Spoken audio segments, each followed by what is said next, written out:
Night one of the NBA draft is in the books, and the Milwaukee Bucks made their selection. At 23, they went with A.J. Johnson. Surprise to many. Let's break down how his fit works with the Milwaukee Bucks right after this.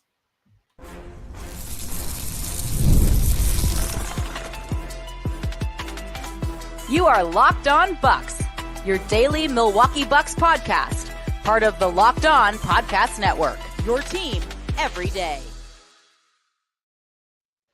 What it do? Welcome to Locked On Bucks, part of the Locked On Podcast Network, your team every day. I'm Camille Davis. You can catch me weekly on the Technical File Podcast. Find me over at Pack a Day Podcast and more. Joining me is Frank Madden, longtime voice of the pod and the founder of BrewHoop.com. We appreciate you for tuning in, and thank you for making Locked On Bucks your first listen every day. We are free and available wherever you get your podcast, as well as on YouTube. Today's episode of Locked On Bucks is brought to you by GameTime. Download the GameTime app, create an account, and use the code LOCKEDONNBA for $20 off of your first purchase. Terms apply. Now, Frank, we are recording this episode live on YouTube a little bit later than what we expected to be, but we are here. As mentioned, the Milwaukee Bucks had their first round selection tonight. A.J. Johnson, a combo guard that played in the NBL last year. He didn't get much playing time, so a lot of the hype around him comes from what we saw at the draft combine as well as some private workouts. But Frank, to rewind a little bit, what were your initial reactions to A.J. Johnson being the newest member of the Milwaukee Bucks? Let's be real here for a second, Frank. I mean, just like, really? Him? First off, shout out to Sam Vecini from The Athletic. He had A.J. Johnson going to the Bucks at number 33 earlier in the day. And then right before the draft, he updated his mock to put A.J. Johnson at 23 to the Bucks. And as you said, I mean, pretty much, pretty anonymous season for Illawarra in the NBL. Ironically, the same team that LaMelo Ball played for in 2019-20. LaMelo shot 37% from the field, 25% from three, and then was Rookie of the Year, I think, the next year, right? But LaMelo played a lot. A.J. Johnson did not play much at all. I think he played 200 minutes all year. Averaged 3 points a game, shot 36% from the field, I think 29% from three, 53% from the line. All of these are tiny sample sizes. He's 19 years old, turns 20 in December. So he is not being drafted for what he has done in live game action. Even in high school, had a pretty circuitous high school career. I don't know what it is, Camille, about the Bucks, just like picking people with just these weird backgrounds, like AJ following in the footsteps of, I always think of Marjan and kind of his weird path that he took. Obviously that was pandemic impacted as well. But yeah, I mean, first off, as far as what he is, he's a combo guard. As I said, he's 19 years old. He looks like he's about 15 years old, Camille. I don't know. He looks real young. It looks like a missing child photograph when you see him. It's like, do an age progression to get to 19. Like, he looks so young. Very much a baby-faced 19-year-old at this point. 6'4", I think, and a quarter without shoes. So, in shoes, he's 6'5", 6'6", 6'8.5" wingspan, 167 pounds. So he is extremely light, which is one of the reasons why he had issues playing in a professional league last year in Australia. I think you read, scouting reports from Sam and others, and the feedback there a lot is like, look, he just could not handle, especially offensively, contact. And so it's just one of these things, right? I mean, you watch the highlight reel. I mean, he makes exciting plays, he's obviously got a knack. He's got a handle. He's got, some pick and roll game. When the ball goes in and the highlights are packaged together, he looks really intriguing. But then you look at the numbers and you read about, kind of some of the downside. And, he's obviously a ways from being ready to be a professional. And look, we as Bucks fans, we remember the last time we had this conversation about a guy seemingly, unready to play, 2 years away from being 2 years away. Of course, that was, the greatest draft pick in the history of the franchise. That was Giannis. So it's weird because I'm never going to bury a draft pick Right. on the first night, I mean, how much time have I spent watching AJ Johnson's game, right? Very little. So I'm going to cross my fingers, hope for the best. There's athleticism there. I think there's a feel for the game that, in the scouting reports that I've read, are encouraging. The Bucks didn't pull this out of their asses just to screw with us as fans, right? Even though I think a lot of Bucks fans probably feel like, what the heck was this pick? This guy's not helping us anytime soon. We got a championship window we need to maximize. So again, like, you give me the information that I have, which is not a lot. Would I have picked him with the 23rd pick in the first round? Like, absolutely not, right? I wouldn't have the guts or conviction to make a pick like this. So whether the Bucks, end up being proven visionaries or just getting way too cute and kind of just completely missing the boat with this pick, or something in the middle, we'll see. But certainly, as much as you hate or love this pick on draft night, again, like, especially with this type of player, it's going to take a while before we can say anything definitive. Yeah, absolutely. And to your point about not judging a draft pick immediately, that's the way I approach it as well. Like, my initial reaction was like, this is a shock. Like, I thought of him as more of a second rounder. I did see in the Athletic mock draft that, like, right before the draft, that it was updated to have him going to the Bucks at 23, just as a high swing pick for the Bucks. But yet and still, that did not make me any less surprised to see that pick actually happen in real time. And I say that with the understanding of what type of draft this is, right? We've talked about this at length with, there's not a lot of top end talent. There's no consensus in this draft. This is a draft that is truly one that is in the eye of the beholder, with a lot of teams that are going to have boards that are wildly different from one another, because it's based on what they see, maybe even fit what they're looking for, so on and so forth. So without that consensus, there was bound to be just some chaotic picks or things that came out of nowhere. And that's how this Bucks pick for AJ Johnson came off to me, because as you already mentioned, he has some good physical tools in regards to his size, 6'4", 6'9" wingspan. You see that there, but he's really, really light. Like, the NBL was too physical for him last year. And I mean, the Bucks mentioned it, he's mentioned it, but he feels as if he was able to still grow as a player, just experiencing that, going through that, having the discipline that comes with that. But the biggest surprise of this pick to me wasn't necessarily that it was just AJ Johnson. We have so many AJs. Too many AJs. It's so many Ajax, AJ Green, AJ Johnson. It's going to be like, just, man, we're going to be doing this all season. Right. Got to get used to this one. So that was the biggest surprise for me, where, from my perspective, there were some guys on the board that seemed as if they were better suited to come in and make an impact a bit earlier than what I expect from AJ Johnson. I get the high upswing, like the high upside, taking a swing for it, especially at that point in the draft. But given the fact that the Bucks are in this championship window, we've talked about the urgency that they have, so on and so forth. I do wonder about the timeline of AJ Johnson's growth with this team, just given where the Bucks are right now. Yeah, and I mean, again, like, I'm always super skeptical of any first round pick, especially late in the first round. We tell ourselves stories of, like, how much we like guys every year at this point. Like, I feel like Twitter should have a function where on draft night you should be able to read your exact timeline from the year before and read, like, what everybody was saying about all the picks, knowing what a year later, let alone like 2-3 years, right? When guys have had, like, more of an opportunity to actually figure out, like, what these dudes are.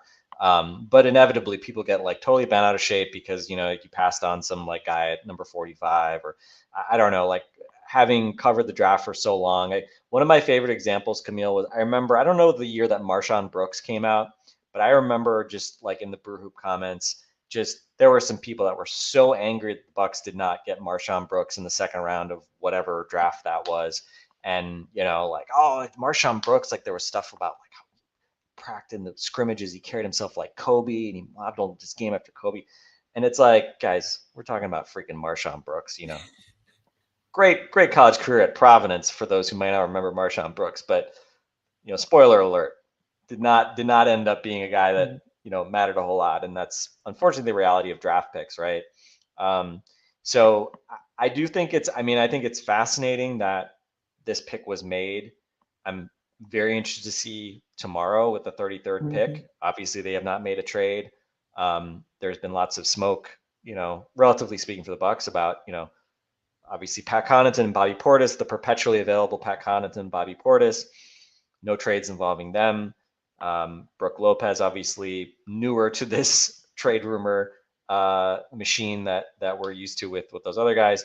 Obviously, there weren't any moves with Brooke, and a team like Memphis, for instance, drafted Zach Edey. You know, like so. So I think again, like kind of similar thing happened around the trade deadline. You know, I think some people just sort of like assume that something would happen, like the Bucks would do something because it just felt like they needed to do something. But again, like I was talking with our friend Eric Name last night, and Eric was just kind of like, I just don't see what they're gonna like. It just doesn't see, you know, Eric was making the point like, I just don't see like some obvious trade that's gonna happen here, or just even the perception of what like Pat and Bobby are worth throwing these picks. Like, are there really like obvious things or like clear ways that the Bucks are gonna upgrade the roster? I'm sure there are some things they could do, but it's not easy. And that's the thing, right? Like it's always easier to not make trades than to make trades. And so I think for people that kind of just like expect trades to happen because like, the Bucks need to do something, like they probably need to shake things up given how things went. Again, like we've seen it with John Horst, you know, these past few years, obviously they like their core. And we'll see, you know, for the rest of June into July, we'll see if they like it enough that they really stick with the core four again for another go around. But yeah, I mean, the more I kind of thought about the last couple of days, like the more I felt like, yeah, there's a good chance they don't do anything. And, you know, I think certainly not only keeping the pick, but keeping the pick and taking a guy who's, you know, a project of very much a long-term type of play sort of underscores the fact that, well, I don't think probably there were any home run trades that were available to them. So, you know, obviously there were lots of question marks about how valuable these draft picks were in the first round this year, given the perception of this draft. And as we mentioned, not like Pat and Bobby have like huge markets that everybody was banging down the Bucks doors to make offers for them. So, you know, draft picks that maybe aren't worth a ton, some of these veteran guys that maybe would be available, not necessarily like at a high point in terms of value. You know, the net result obviously is the Bucks here at the end of day one of the NBA draft look exactly like they did, you know, throughout the past 4 months or so, with the exception of obviously adding one very young player who at this point, obviously barring something very surprising, doesn't figure to you know, play a role in kind of night to night rotation next year. So you know, obviously that's kind of disappointing, but I'm totally fascinated to see what Summer League looks like. I cross my fingers that he's going to be healthy and, you know, doesn't pick up some injury that keeps him out of Summer League, because there's just so little, you know, of him on film playing at a high level. And you know, it seemed like the combine was probably a huge factor in the Bucks making this pick. And you can go watch those on YouTube, but you know, that's literally 2 games that he played. I think he had 13 points, 4 assists in the first game.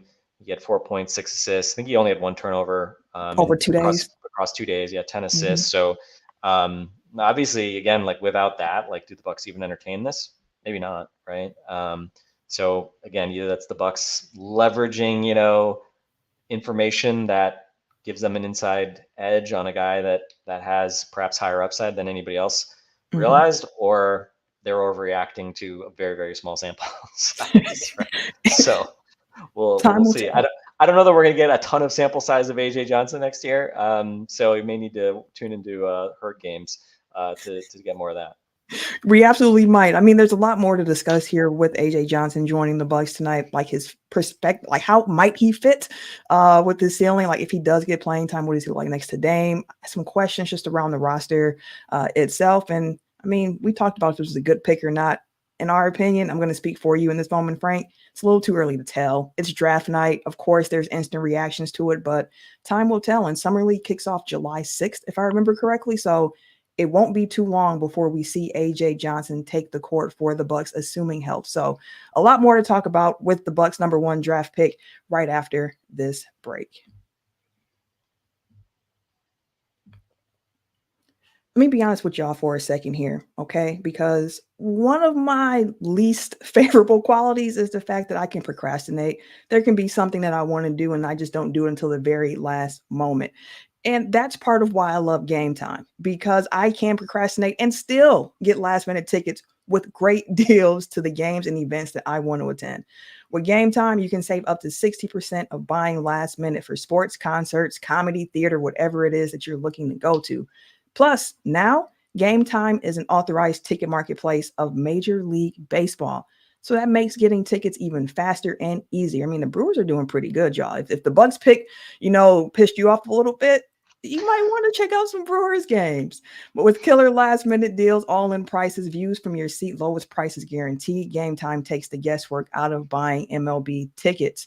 One of my favorite features from Game Time personally is being able to see the view from my seat before I purchase my ticket. I would hate to be geek for a show, get there, and then can't see anything. So make sure you take the guesswork out of buying tickets with Game Time. Download the Game Time app, create an account, and use the code LOCKEDONNBA for $20 off of your first purchase. Terms apply. Again, create an account, redeem the code LOCKEDONNBA, LOCKEDONNBA for $20 off. Download the Game Time app today. Last minute tickets, lowest price, guaranteed.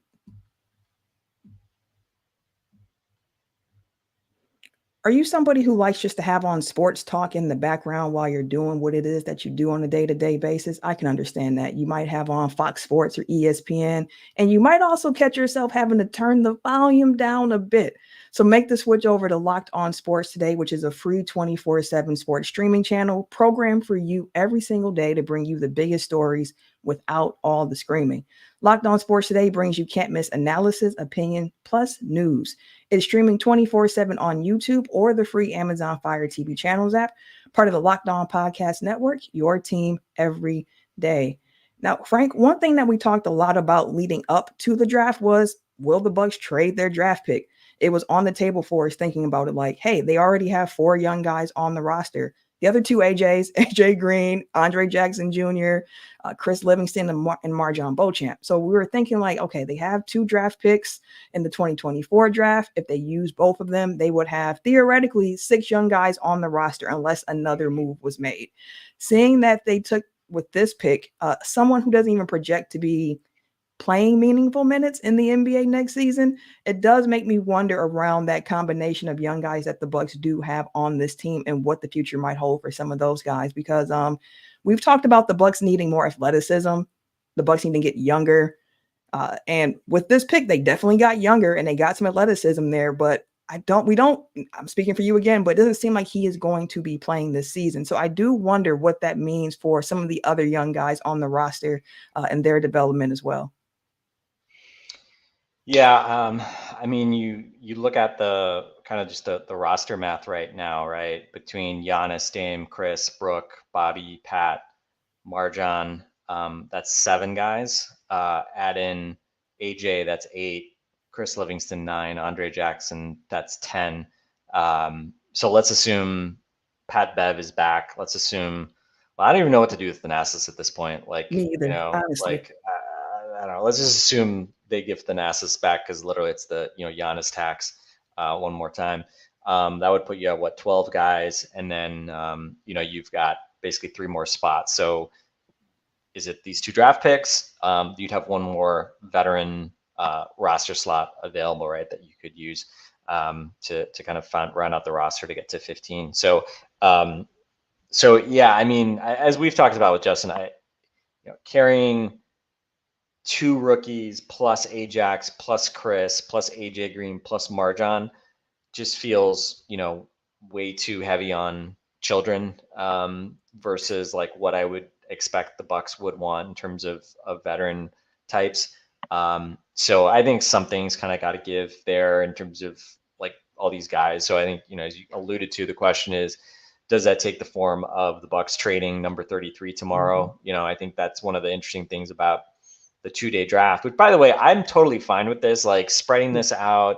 We get 2 days of content, Camille, I'm totally fine with it. Although I will have to say tonight, as we were getting to the end of the first round, I was thinking like, man, kind of wish we could just like keep going. Just to get it over, like let me know now. Let's see who the Bucks get with 33. So yeah, part of me was kind of, like, man, kind of just want to like keep going, knock this out. But I don't mind at all. It's kind of weird. Like some people say, oh, spreading this 2 days. Like, well, I like the NBA. I like more basketball coverage is fine with me. The weird part is it is starting at 3:00 Central, although I didn't realize until Justin said it on yesterday's pod, pointing out that it's because of the debate tomorrow night. Mm-hmm. Otherwise, it would have been just very weird to have the NBA draft on at 3:00 on a Thursday afternoon. But I think certainly for the teams, it gives them, a chance to actually breathe and assess and kind of think things through, because certainly the second round, every 2 minutes making picks, I mean, things happen very quickly. And to be honest, I'm amazed how much movement there is with second round picks in general, given how little time there is and how much people are just having to move. So we'll see. I mean, I think something kind of has to give, but as a fan who's now like vaguely invested in, some of the draft prospects that I've seen, and, I think just to give folks an idea of who's available, let me just see. I think I just had the list of kind of like best available guys still on the board. So some of the names still available: Tyler Smith, power forward from the G League Ignite; Kevin McCullough Jr., wing from Kansas; Johnny Furphy, shout out to Australia. Furphy just seems like a fake name, like like an RBI baseball fake name or something, but no, he's a real human being. 6'9" guy from Australia. Kane was interviewing the other day, so Kane, I'd be okay with Johnny Furphy being the pick, purely because then we can have Kane talk about what it was like meeting Johnny Furphy. We'll have to see. Kane did chat with AJ Johnson tonight. There's the NBL connection there as well, so we'll have to get Kane's download there. Kyle Filipowski from Duke; Adam Bona from UCLA, athletic big man; Bobby Klintman, another NBL guy. Well, he's a Swedish by background. And then I guess just a smattering of other guys. Oso Ighodaro, Marquette person who I'm sure many of our listeners know well. Jamal Shed, point guard from Houston, kind of hard-nosed point guard, a little bit undersized, not a great shooter, but winner, blah, blah, blah. Cam Christie, interesting guy, freshman from Minnesota, kind of shooting guard type prospect. Keshad Johnson, who I believe the Bucks had in on as a workout as well. Yep. Anyway, I don't know if there's any others that jump to mind or that I didn't hit, Camille, but certainly again, in the spirit of like, hope springs eternal, we're all excited about random second rounders.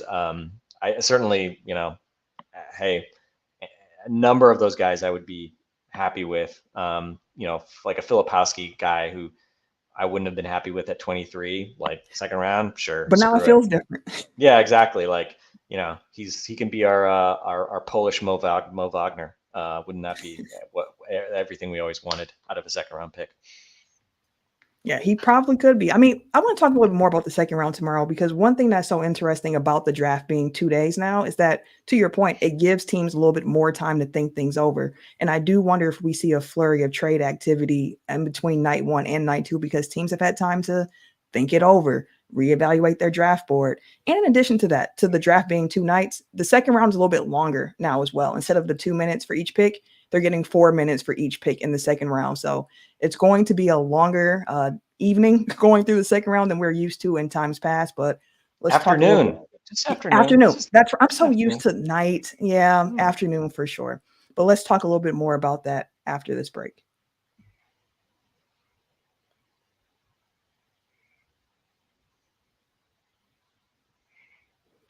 Frank, you mentioned some really interesting names that are still on the board who could be a fit for the Bucks. In the most recent athletic draft, like I mentioned, when they had AJ Johnson mocked up to 23, the guy who they had in that 33rd spot happened to be Oso Ighodaro from Marquette, defensive big who's pretty versatile. I don't see him as a true 5 at this point.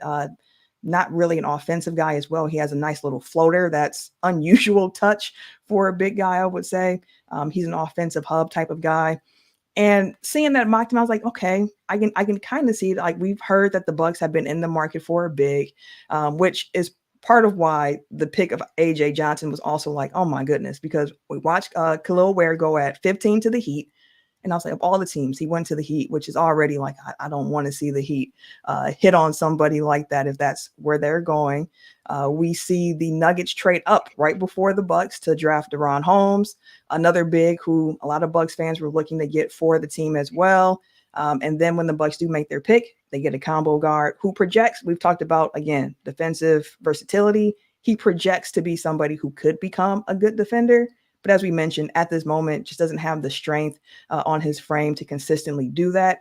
Again, you've seen flashes of it looking good for him, but again, we're some time away still from that. But there are some bigs on the board still, as we have mentioned. Bonner from UCLA is one that is intriguing to me now as a second round option for the Bucks. But yet and still, I mentioned it even with the idea of getting a center or a big in the first round for the Bucks, which is okay. We hear that. We hear the smoke around the Bucks looking to possibly trade Brook Lopez, engaging the trade market on him. But I kept saying, like, I get it and I understand it. But do you trust a young 20-year-old something guy to be someone who anchors your defense? So I do wonder with how the board has shaken out for the Bucks, if, you know, the Brook Lopez trade rumors, if they died down a little bit, as you mentioned before, like what could they really pivot out of with that asset? So it's going to be interesting to see how it goes. If the pick is Oso, that would make that raise a little eyebrow for me because I don't see him as a true 5 long term, but it does make me wonder about his fit if Giannis was a 5 long term with him next to him in that role. But again, the shooting still not there for him. Of course, you hope it can be developed, but that's not always the case. Yeah, I mean, I watched. Was it the Maui tournament? Is that what they were in with that last year? They were in the Maui tournament, yep. Yeah, when they played UCLA and Kansas, and had some really encouraging, signs there. So I watched Oso in that tournament, and then I watched him in the NCAA tournament. The latter was very underwhelming. Yes. And I just generally didn't really come away from that thinking like this guy's, an NBA 5, right? He just felt like he was more of a kind of undersized 5 who's going to be able to run some dribble handoffs and, finish some lobs and, maybe be a little switchable or something like that. So yeah, Oso's not a guy I would look at as a particularly good fit for the Bucks. I think Filipowski is interesting in the sense that I think he fits the mold, not of Brook Lopez, but of Bobby Portis, to be honest, a lot similarly in terms of being a pretty versatile offensive player, better passer than Bobby. Again, I'm not saying he's going to come in and score like Bobby Portis does at the NBA level, because that's unreasonable. Bobby's a really accomplished scorer at this point, maybe not a super high efficiency guy given his shot diet. But I think Filipowski could eventually be a guy like that, right? I think that's kind of his upside, is being that sort of, Bobby / Mo Wagner, third big man type of player. Doesn't have, a great set of defensive instincts, obviously, or, huge defensive toolkit. But again, if you did draft a guy like Filipowski, depending on how he evolves, does that give you some cover to trade Bobby Portis, for instance, right? Again, super tall order to draft Filipowski at 33 and then say, okay, go replace Bobby Portis's, 20 to 25 minutes. That's not a normal thing to happen. But we should say that really about any of these guys, right? And it's not just because the Bucks have been bad at drafting that I say that, although that's part of it. The Bucks have obviously not had a track record. And I think honestly, that's part of why there's, when I see the reaction to this pick, I think it's, overwhelmingly WTF. I think it's a mixture of people are excited to root for AJ Johnson. Nobody holds it against AJ Johnson that the Bucks picked him. He's a Buck now, and I'm sure everybody's going to be rooting for him, obviously, and hoping that they see what the Bucks saw in him. But by the same token, he's just not what kind of you were expecting. And again, I totally get the frustration, right, of feeling Bucks, yeah, you hit on Giannis, incredible, changed our lives.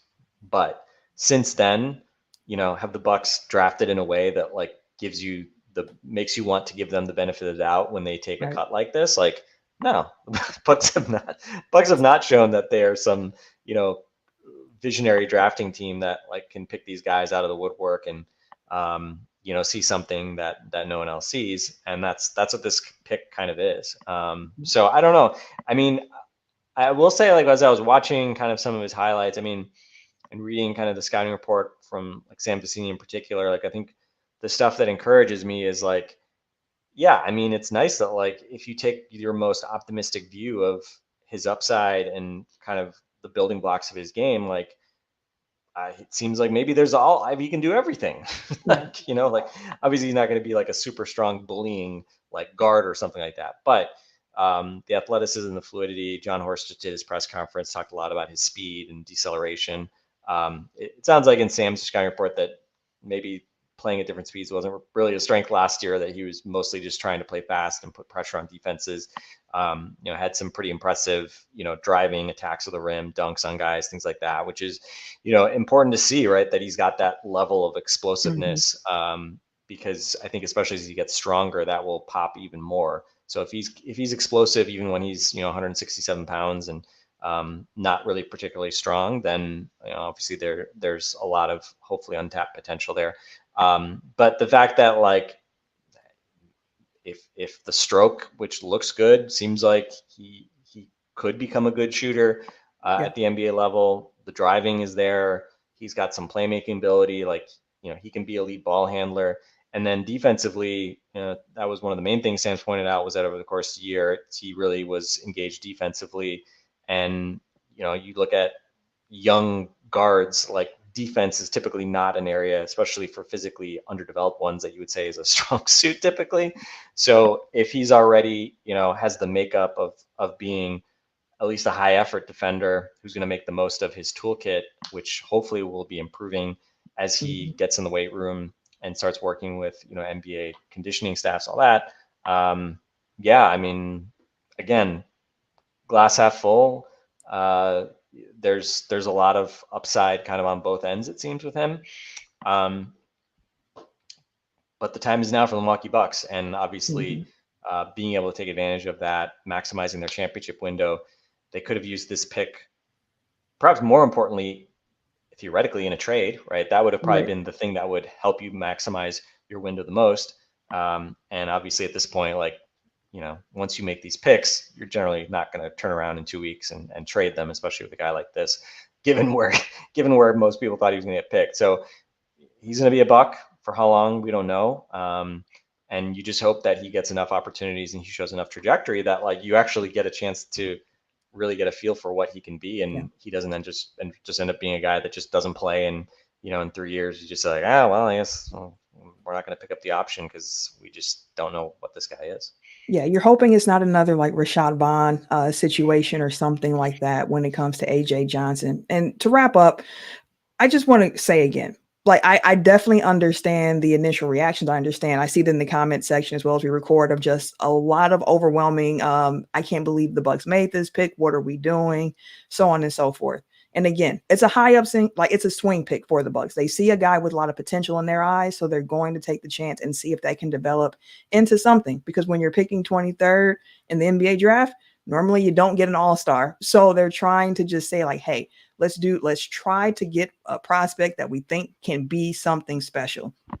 The thing with that, again, is that the Bucks are a contending team and the window is open right now. We know the level of urgency. I did see Eric Nang from The Athletic, our good friend over here. He tweeted out a question that I believe he asked to John Horst. And I think this could be a great way to wrap up this show. And Eric just asked, how do you balance drafting one of the skinniest, youngest players in the draft with trying to think about how that might fit on a team trying to make a championship push? Which, great question, Eric. John Horst responded by saying, quote, I think part of it is looking at the growth and development of our current roster. I think we saw AJ Green get on the floor last year. We got Andre Jackson Jr. to get on the floor. Martin able to get on the floor. Chris Livingston's having a great summer. We have a roster with young players that are growing and developing, and they figured out how to contribute already on our team, a really good team. It doesn't mean that AJ Johnson can't do that, but I feel very confident about the group that we already have. So that gives us an opportunity for him to grow and develop in the right way, mature in the right way, both physically and his game. But he's got incredible speed and quickness. He's got a pass first mentality, but with a really high level scoring game. And so I think he fits within that group skill set wise. And I think those guys all have different skill sets that they bring to our table. And he brings something that maybe Andre Jackson is the only other one that really brings from a speed component. I love the way he plays at different gears. He can go fast. He can play in second gear, third gear. He can really slow it down. He's great at deceleration, which is something that we study a lot. And so is his change of pace. I think it's going to give him a chance to, although he is skinny, he's a lot stronger than he was. He's already getting stronger. He's got a great frame, but that's not going to be his gift. It's his speed and his fluid athleticism and really his mentality, end quote. So that's how John Horst is seeing it and looking at this pick. Again, time will tell if this is going to be something that hits in the same way as we mentioned with a Giannis pick. Not saying he's going to be an all NBA player, but just saying Giannis in the sense of a draft pick that hits, right? A high upside swing pick that hits.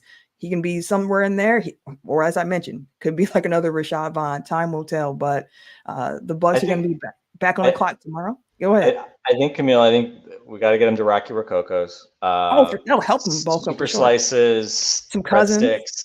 If anybody can afford to just go on the Rocky Rococo diet, get him Kopp's custard, hamburgers. Let's Culver's. Let's just this kid can afford to eat anything he wants, and hopefully some healthy stuff too. But he's coming to the right place if he wants to put on some lbs. Some interesting trivia. Like I saw his coach in Australia last year, midway through the season.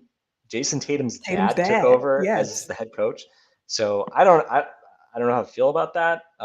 He's friends with the Tatum family. I don't know what to make of that. But it is what it is. And I think the other interesting piece was he's been on Jalen Green's AAU team, has worked out with Jalen Green from the Rockets. They're really good friends, apparently. Yeah, for quite a while. Jalen Green was there tonight, and if you were paying attention, I didn't pick it up the first time, but Jalen Green was actually right there, gave him a hug as he was, celebrating with his family before he went and shook Adam Silver's hand. Which, by the way, that was the only thing that I didn't really like about the 2-round thing. It's like the guys that didn't get picked. I don't know how many were. I saw that. I saw a reference that there were still, green room guys that didn't get picked and have to go back tomorrow, I guess, for the second round. That sucks. That is unfortunate. But whatever. I guess it'll be worth the wait for those guys tomorrow. But not exactly a lot of finality for them on night one of the NBA draft. Showing up in your best suit. Do you wear the same suit, Camille? I was going to ask that. Do you have a second suit? Do you? Yeah. Are there going to be a lot of budget looking suits tomorrow? Because you kind of blew your good suit today and you got all sweaty and gross, and now you got to wear something different tomorrow. I don't know. So we'll see. Someone's gonna have to do some detective work on this, but not AJ Johnson's problem. I'm sure he'll be in Milwaukee to meet the media very soon. And I guess before we drop, when the pick was about to be made, were there any guys that you were really kind of holding out hope for? I think you and Justin mentioned Khalil Ware you had been interested in. I was also bummed to see him go early to the Heat. But anybody that you were crossing your fingers, or again, was there a group of guys that you would have been, happy / were hoping for might get called when they went to the Bucks pick? For me, it was Terrence Shannon Jr. Just thinking of just the skill set that he had, I was like, this could be a really intriguing wing prospect. So that was plug and play guy, probably, right? Yep, that's what I was hoping for. Or even Ryan Dunn. The offense scares me a bit, but at least he has an NBA ready skill set with the elite defense. So I was like, I could even go with that because I could see an avenue from him getting some playing time. So those were two guys for me where I was like, oh, they're still on the board when we were picking. I hope it's one of them. But it was AJ Johnson, and now that he's a Buck, I'm rooting for his success for sure. So how about you? Were there anybody on the board for you that you were hoping the Bucks got?